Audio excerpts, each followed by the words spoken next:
Hello, so today I'm making a video that is going to be my definitive ranking of Bowie albums. Now, I've been meaning to do this for a really long time, years actually, I just never really got around to it, though I did do a best songs off of every single David Bowie album on a podcast that I have. I did that, and I was like, why don't I rank the albums?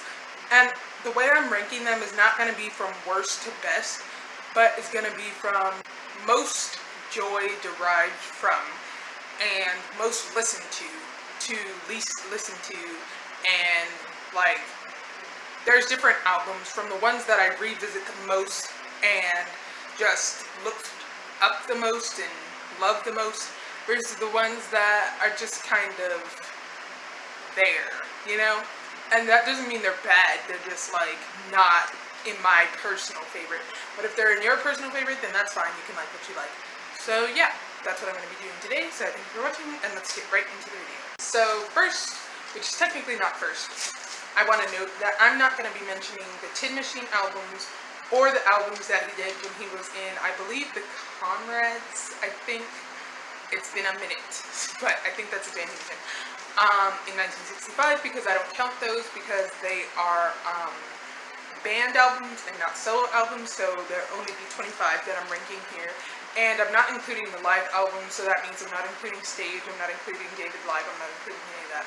And also, because I'm doing studio albums only, I'm not including the Buddha of Suburbia because that's technically a soundtrack, and I'm not including Labyrinth because that's also technically a soundtrack. So, getting that out of the way, now I want to get right into the ranking. So, coming in at number 25, I put the album Young Americans.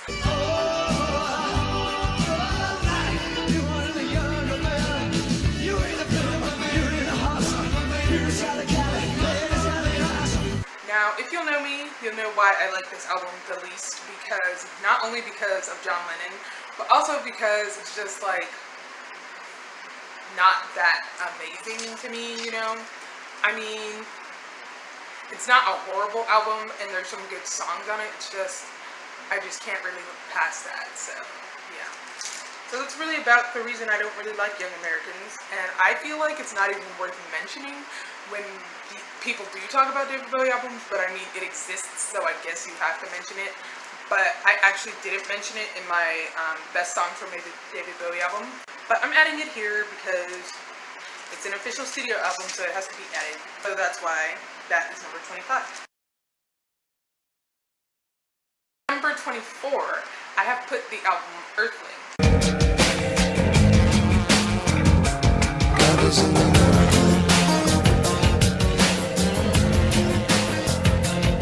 Now, the thing about Earthling is, it's kind of like Lodger for me. I don't really like the studio versions of the songs, but I loved the live versions. Now, for Lodger and Earthling, I love the live versions from the same era. Now, if you've seen my videos before, you know, my favorite David Bowie era was like that middle part between like 1996 and 1997, when he was performing songs from Outside and Earthling. So the Lorelei Festival in 1996 is my favorite David Bowie performance because he does all the songs from Earthling, and I love it so much. And I just think it's really good, so yeah. Next, number 23 is Hours.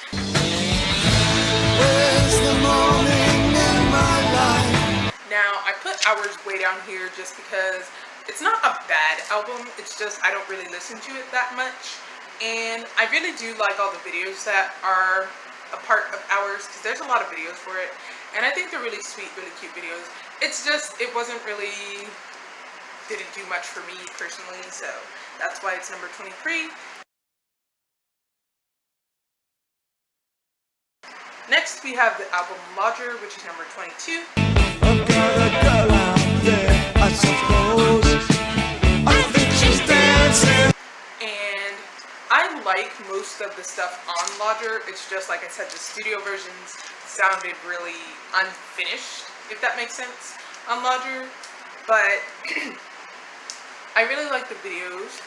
And if Lodger was, like, if the studio version of Look Back in Anger sounded how it sounded in 1996, then that would be my favorite song off of Lodger. and that's why Logic is number 22.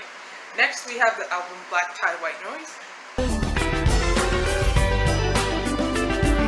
And the reason I picked this is because it's a really visual album. I really like it. Well, that's why it's number 21. Because I really, really like it. I think it's really visual. I think it's really cool.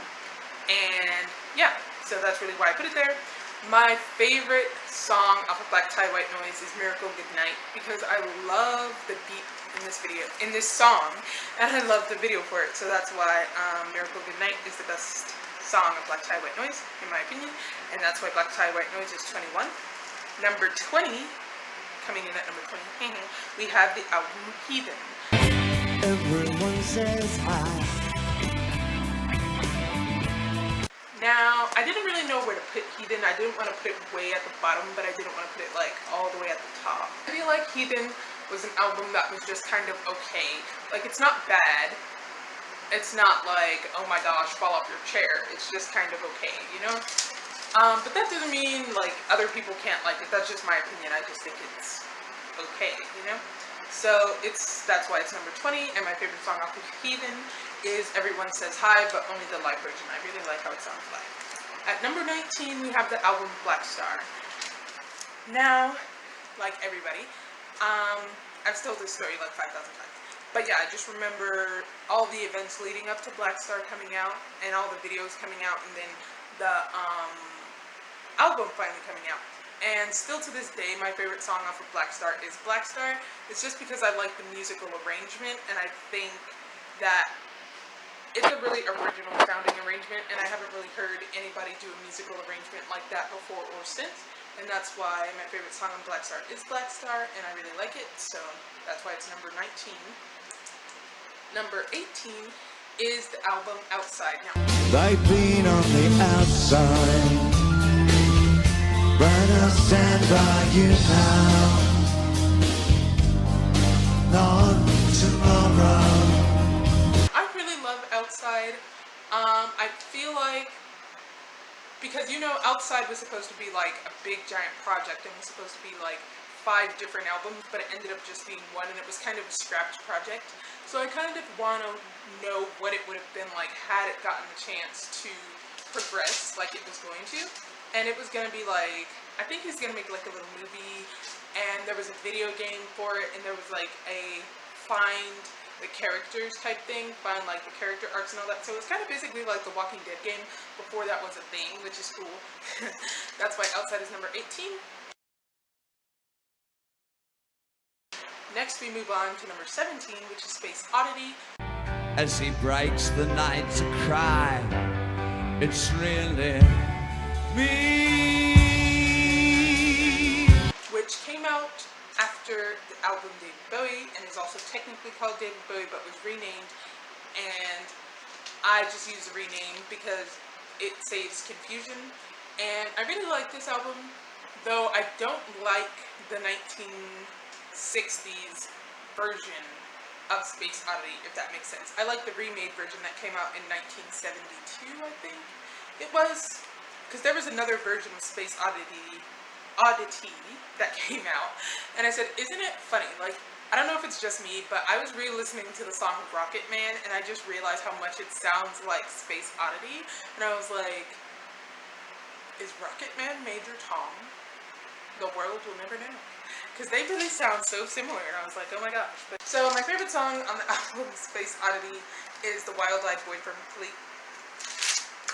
My favorite song on the album Space Oddity is The Wild-Eyed Boy from Free Cloud, and I just had to remember because I forgot if it was on Space Oddity or The Man Who Sold the World, but it is on Space Oddity, and I was like, okay, good, because that's what I thought, but I was like, let me check, because it's been a minute, and I need to get my facts straight before I just come on here.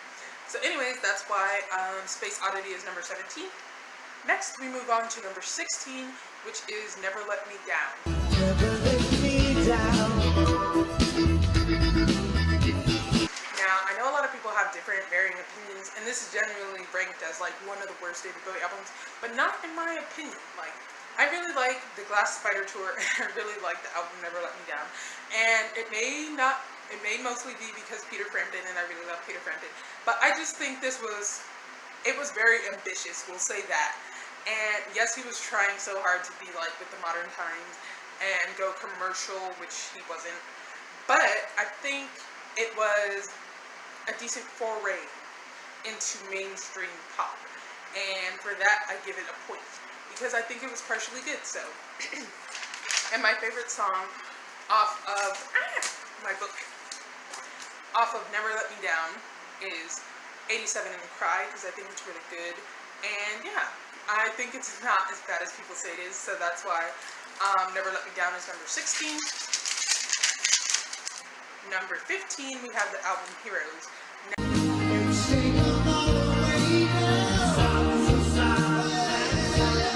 Now, I just kind of placed it there.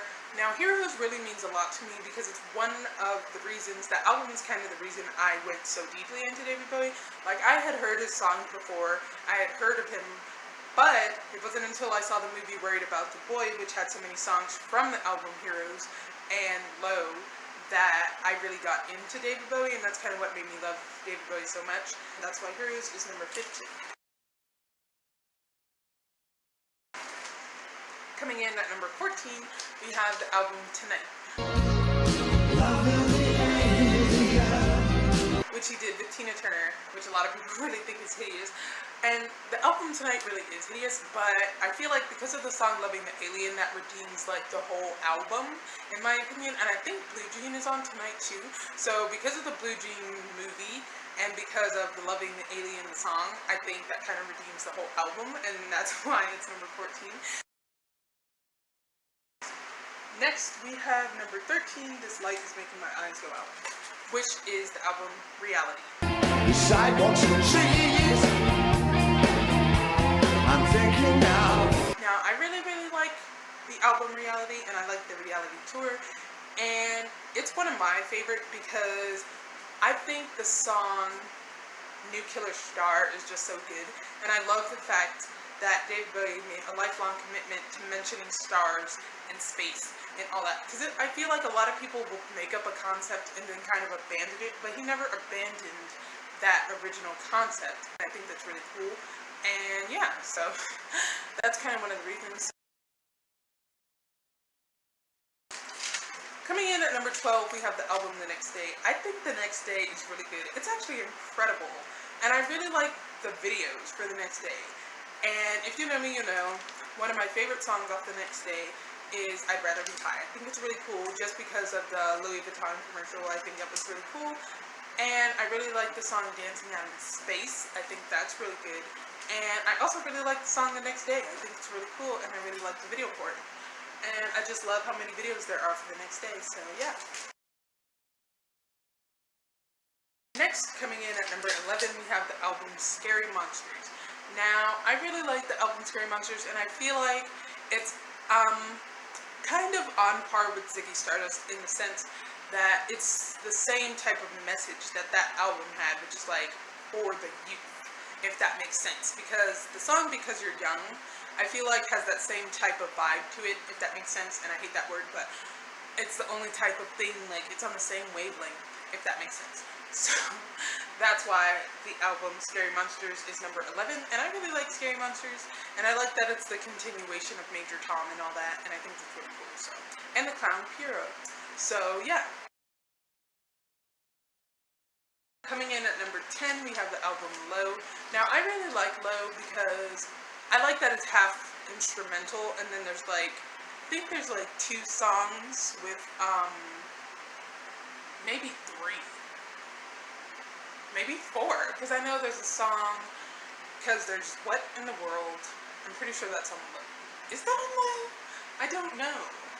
Is it? I think it is. Anyways, I know there's Be My Wife on Low, there's Sound and Vision, there's Always Crashing in the Same Car. We'll have to get back to whether What in the World is on Low or not.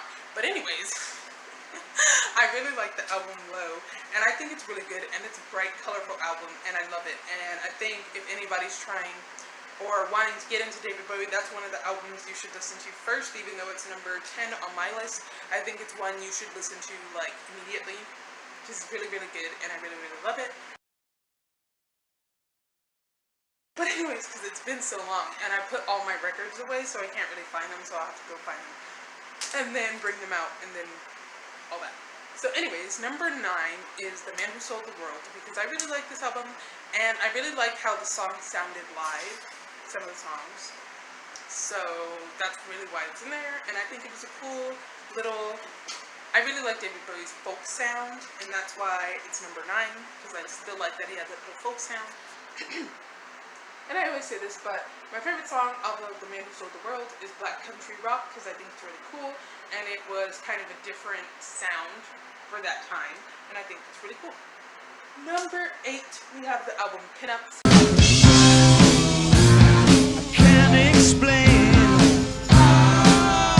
Going out of my mind. Which a lot of people don't include because they're like, it's a cover album, so it doesn't count, but to me it counts because it's a full studio album and it sounds really good. So, and because of the 1984 show, I really liked the album Pinups, so that's why it's in there. Number 7, we have the album Hunky Dory, which I really love. It's probably the first album I listened to all the way through, besides Heroes. And the song I first listened to, I remember listening to, is the song Queen Bee, and I really liked it. And it's just really good, so yeah, that's why I like Hunky Dory. And my favorite songs of Hunky Dory are Fill Your Heart, Andy Warhol, but nobody likes, I like it, Changes, and Queen Bee, because I think it's really good, so yeah. And I always say, if Bombers was on there, this would be in my top 5, but Bombers is not on there, so, but if it was, then it would be way up there. Yeah, so that's why Hunky Dory is number 7. Coming in at number 6, we have the album Ziggy Stardust, or The Rise and Fall of Ziggy Stardust and the Spiders from Mars, but that's way too long, so we always shorten it. It is one of David Bowie's best albums, though, like I always say, there's 2 songs on it that I don't like, which are 5 Years and It Ain't Easy, because I think the songs are atrocious, and I always will. I have, like, I still can't listen to them. I don't know. It's just no. So, yeah. Because of that reason, that's why Ziggy Stardust is number 6 and not, like, number whatever. But, yeah, so Ziggy Stardust is a really good album. I think this is an album that everybody can like. And, yeah, that's basically it. So, my favorite songs of the album Ziggy Stardust are Hang On To Yourself, Suffragette City, Star, and Lady Stardust. And that's why it's number 6, because I really love it. Next, coming in at number 5, we have the album Let's Dance. And while Let's Dance is not the best David Bowie album, I think it's the most fun. And I really like the concept, and I really like the little boxing type thing. And I really like all the videos that go with it. So yeah, I really love the album Let's Dance, because even though every time a song from Let's Dance comes on, I'm like, he has more songs than Let's Dance, I still really like it, so yeah. And my favorite song off of Let's Dance is Criminal World, because I feel like that's an underrated song, and it's so good, like, oh my gosh. So that's why Let's Dance is number 5. Coming in at number 4, we have Station to Station, because Solidified, this is probably David Bowie's, like, best album right next to Aladdin Sane, like, oh my gosh. This album is just on a whole nother level. I can't even explain. It's just like way up there. So that's why I really love Station to Station. And my favorite songs on Station to Station are TBC 15 and Station to Station, because it's amazing. Coming in at number 3, we have the album Diamond Dogs, which if you know me, you'll know is my personal favorite David Bowie album. Because I always say this, but I feel like it's my album. Like, that won't make sense, but it's mine, and I love it. And yeah, that's really why Diamond Dogs is number 3. Thing about Diamond Dogs is all the songs are transitions, so all the songs are kind of one big song. But anyways, you know what? I'm just gonna say the whole album is my favorite, because I really love this entire album from beginning to end, so yeah. Coming in at number 2, we have the album David Bowie, because I really love this album, and I think it's so sweet and adorable, and it's his first album, his first solo album, and it's just incredible. It's so sweet, it's so cute, and I just love it so much. And my favorite songs off of David Bowie are Come and Buy My Toys, Maid of Bond Street, and Love You Till Tuesday, because I love it so much, so yeah. And then, at number 1, we have the album Aladdin Sane, because I genuinely believe that this is the best, superior David Bowie album. It's a 12 out of 10. It's wonderful. It's amazing. It's incredible. And it's the album I have listened to the most out of any other album, like, in my entire life and existence. And I love it so, so, so, so, so much. And again, just like Diamond Dogs, the best song on Aladdin Sane is the entirety of Aladdin Sane.